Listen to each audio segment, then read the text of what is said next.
최근 잇따라 발생한 공장 화재 소식을 접할 때마다 많은 분들이 비슷한 생각을 하셨을 겁니다.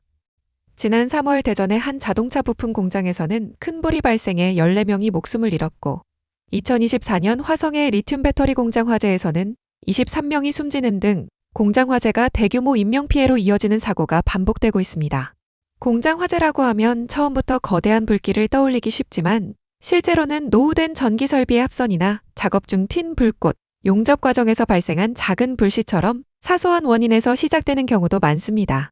문제는 이렇게 시작된 작은 불이 짧은 시간 안에 벽과 천장을 타고 번지면서 공장 전체를 집어삼키는 대형 화재로 변할 수 있다는 점입니다.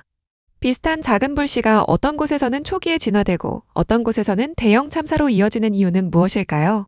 공장 안의 원자재와 위험물, 방화구획과 소방시설 등 여러 조건이 영향을 미치지만 화재가 건물 전체로 확산되는 과정에서 빼놓을 수 없는 요소가 있습니다. 바로 벽과 천장 안에 들어가 있는 단열재입니다. 공장이나 창고에서 대형 화재가 발생하면 샌드위치 패널이 자주 언급되지만 실제 화재 확산 과정에서 살펴봐야 할 것은 내부에 사용된 가연성 단열재입니다. 오래된 공장과 창고에는 스티로폼이나 우레탄 같은 유기질 계열 단열재가 사용된 경우가 많으며 이 가운데 화재에 취약한 자재는 불길이 닿았을 때 연소하면서 벽과 천장 내부를 따라 불을 빠르게 확산시키는 불쏘시개 역할을 할 수 있습니다. 단열재가 마감재 안쪽에 가려져 있는 경우 외부에서는 불이 어디까지 번졌는지 확인하기 어렵고 내부 연소가 계속되면서 발생한 짙은 연기와 유해가스는 진화와 대피를 더욱 어렵게 만들 수 있습니다. 결국 공장 화재의 피해를 줄이기 위해서는 불이 어디에서 시작되는지만 볼 것이 아니라 발생한 불이 건축자재를 따라 얼마나 빠르게 확산될 수 있는지도 함께 살펴봐야 합니다. 불연, 준불연 단열재의 중요성이 계속 강조되는 이유도 바로 화재 확산 속도와 관련이 있습니다. 불연 재료와 준불연 재료는 법에서 정한 화재 성능 기준을 충족한 자재로 건축자재가 연소하면서 불길을 키우는 위험을 줄이고 화재가 다른 공간으로 빠르게 확대되는 것을 억제하는 데 도움을 줄 수 있습니다. 공장처럼 내부 공간이 넓고 원자재와 기계 설비가 밀집된 곳에서는 화재 초기에 불길이 얼마나 빠르게 번지는지가 대피와 초기 진화에 큰 영향을 미치기 때문에 처음 단열재를 선택하는 단계에서부터 화재 성능을 함께 고려하는 것이 중요합니다. 단열재는 한번 시공하면 오랜 기간 벽과 천장 내부에 남아있는 자재인 만큼 단열 성능과 가격뿐만 아니라 화재가 발생했을 때 어떤 성능을 보이는지도 함께 확인할 필요가 있습니다. 최근 건축 관련 제도의 변화에서도 단열재와 건축자재의 화재 안전성을 강화하려는 흐름이 뚜렷하게 나타나고 있습니다. 지난 7월 23일 국회를 통과한 건축법 개정안에는 지하주차장 내부 마감재와 단열재를 불연재료로 사용하도록 하는 내용이 담겼으며 지하층의 배관과 보온재 역시 화재 안전 기준을 강화하는 방향으로 변화하고 있습니다. 인천 청라아파트 지하주차장 화재를 비롯해 부산 반얀트리와 광명아파트 화재처럼 가연성 자재가 화재 확산에 영향을 미친 사고가 반복되면서 이제는 눈에 보이는 소방시설뿐만 아니라 벽과 천장 안쪽에 들어가는 자재의 화재 성능까지 살펴봐야 한다는 인식이 커지고 있습니다.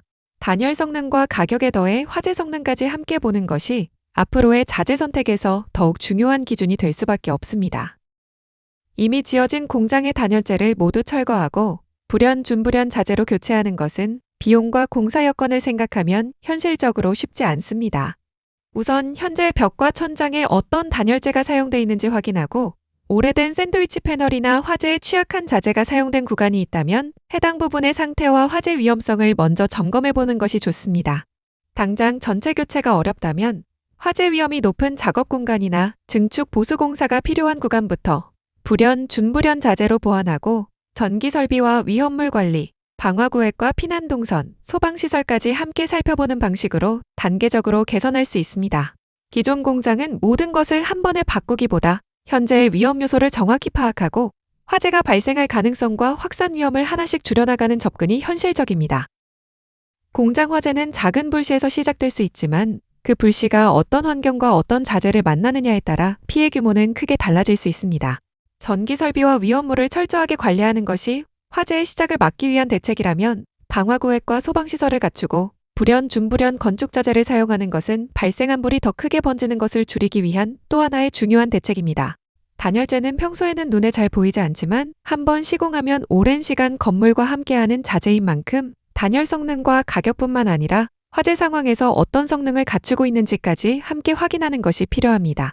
저희 에너가드 컴퍼니에서는 준불연 PF보드와 불연 미네랄울 열반 사단 열재를 비롯한 다양한 불연, 준불연 단열재를 공급하고 있으며 건축물의 용도와 시공 위치에 맞는 제품 선택을 안내하고 있습니다.